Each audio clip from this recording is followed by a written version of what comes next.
Today, we're joined by financial expert Colin Evans from Evans Financial Group to discuss the keys to mastering living debt-free. Well, Colin, thank you for being here. Let's dive right in. How can we live debt-free, and what does that mean specifically?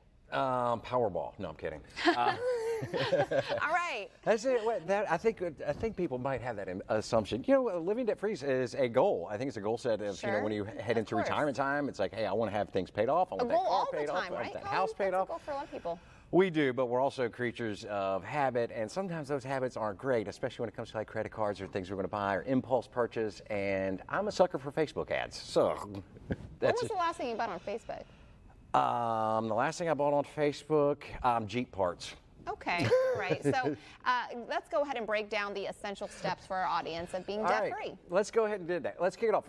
This is one we've discussed this quite a bit before, and this is creating a budget. You've got to, if you really want to put that mastering debt-free on that horizon, you've really got to be diligent, hammer down, and stick to a budget. You need to understand what is coming in and what is coming out, and where you can cut, any extravagant or extra expenses that you might be able to whittle down that could put you one step ahead or one step closer to getting to that debt-free side.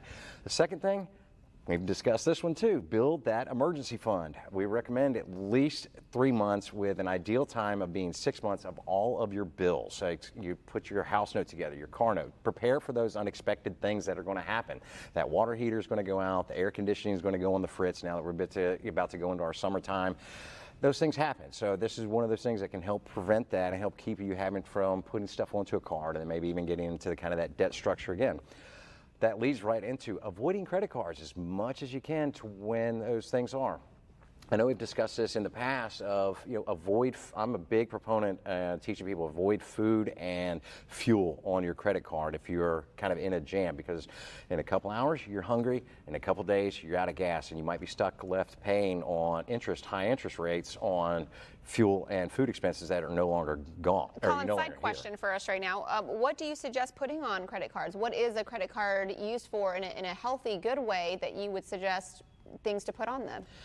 What you can be diligent with, in reality. Now, I'll take a step back with that too. I do put food and I do put fuel on my card. However, mine I pay off every single month, and I'm very, very diligent about that, so I don't actually have to get caught up in an interest rate. So that's really the diligence factor. Okay. If you can do that and be diligent with it, by all means. Then you're okay to use gas and food on your credit card as long as you're like, no, every single month this is paid off. Get those reward points. Okay. That's what I use it for. That's free airfare. Yeah, a healthy way to use them. Okay. Then we go into paying off debt strategically. And what I mean by strategically, there's two different ways to look at that. One is an avalanche effect and one is a snowball effect. And the snowball effect is just organizing those debts from highest to lowest and starting with the lowest payment. A lot of people get in the mindset of, oh, I need to put money on the highest debt first because we can work and knock that one out. Statistically, the fastest way to do it is to snowball it and start and put any extra funds on the very lowest debt and then start kind of ratcheting up as you go. Because you get confidence, right, Colin? You do. It kind of helps you. You kind of build steam when you get one knocked out of the way, and you're like, hey, this feels good. Now we've got some extra funds, and we can move that into the next one. And that last one, this is something I think our country and government should really adhere to. Live within your means. It's funny. We've talked about this before. It's like we're $34 trillion plus in debt, and the government's worried about our credit scores.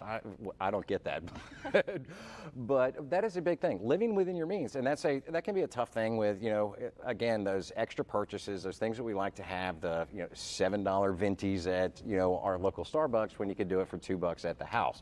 That's what we're kind of discussing when we say living within the means, especially when you want to put that retirement time of living debt-free out on the horizon. There you go, debt-free. I'm all about it. Well, Colin, thank you so much for being here today and for breaking this all down for us in bite-sized pieces. I really appreciate it, and also of how we can use credit cards for our good. Absolutely. Thanks for being here. Thanks for having us.